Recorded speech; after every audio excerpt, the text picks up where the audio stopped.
Good afternoon. Today is May the 6th. The time is 7:04 p.m. and we just completed our project as of 2 hours ago. This is Group 13 reporting in for their project on concrete strength. My name is Mikkel Warren. My partner Hayden McKinney will be coming in later on this video to discuss the problems that he encountered on this project and what remedies he found to correct said problems. As far as performance go, me and Hayden did a wonderful job holding each other accountable to our job responsibilities and roles that we assigned ourselves in the beginning of this, in the initial phase of this project. And we made sure that we met the deadlines that we set and made sure that we accomplished each goal throughout the meetings that we had set throughout the week. In terms of project management, we definitely could have done a little better in terms of project management, in terms of not only scheduling but communication. There was some miscommunication amongst both Hayden and I in terms of we did not in the initial phase of the project we hadn't realized that some of the finals that we had throughout the week would conflict with some of the meeting times that we had set. So we had to go back and do some scheduling changes and allocate more time for certain meetings throughout the week to make sure that we maintain our goals and deadlines to make sure that we completed the project on time. For an example that I'd like to give for this problem is, let's say we had a meeting on Tuesday. Let's say Hayden or I had a final on Tuesday. We would have to cancel Tuesday's meeting and allocate more time on Wednesday's meeting or Thursday's meeting to ensure that we stayed on track and made sure that we would be able to complete the project within our deadline that we set, which was May the 6th, no later than 10 p.m. That's when we wanted to complete the project. In terms of communication, it's about the same things. Communication was tied in scheduling. We didn't have communication in terms of when finals would be. There would be some times where I wouldn't let Hayden know, hey, I have a final on this day, so I'm not going to be able to make it. And Hayden would be at the meeting spot and working on a project, and I wouldn't let him know till after the finals. And at that time, the meeting, it was about 30 minutes left in the meeting. And so it was that type of miscommunication that was going on in the project, and that made project management kind of lackluster on our end that we definitely could have done better in. In terms of problems, as I stated before, Hayden and I encountered different problems throughout the project since we had different roles and responsibilities. And like I said before, Hayden will come in later on this video to discuss the problems that he encountered. As far as the problems that I encountered, it was mainly choosing the machine learning algorithm that we'd want. I know that I definitely, coming into the project, I knew that I definitely wanted one with low bias and high variance, since we were handling a large amount of data that needed to be reported accurately. And so it took me a few days on that one to decide on which machine learning algorithm we'd choose. And I think I ended up choosing K&N Decision Tree. And we went with that one because, as I stated before, it had what we were looking for. It had low bias and high variance, and it was accurate to where I needed it to be.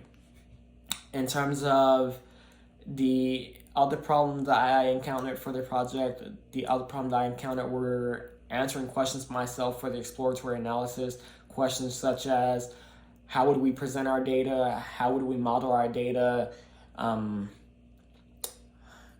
What type of graphs do we want to use for our data, and so on and so forth. Those questions, it was a lot more questions than that, but those were the main questions that I wanted to focus on throughout the duration of the project. So when it came down to actually applying the data and inputting the data into the notebook, we would be able to present it in an accurate manner and know how we would want to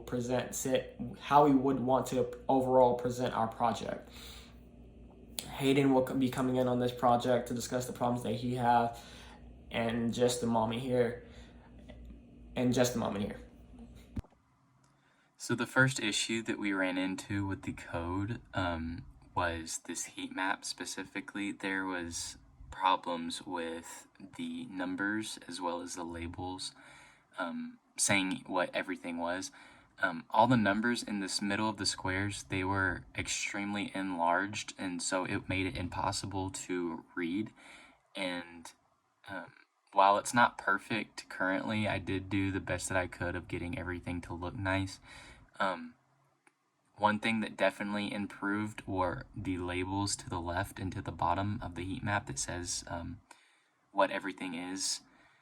All of those were also jumbled together, and you literally could not read it. So I was able to go back and mess with the sizes of everything and the widths of the heat map, and it ended up looking like this, which I'm happy with. So moving on, the next issue that we encountered was with this cell right here.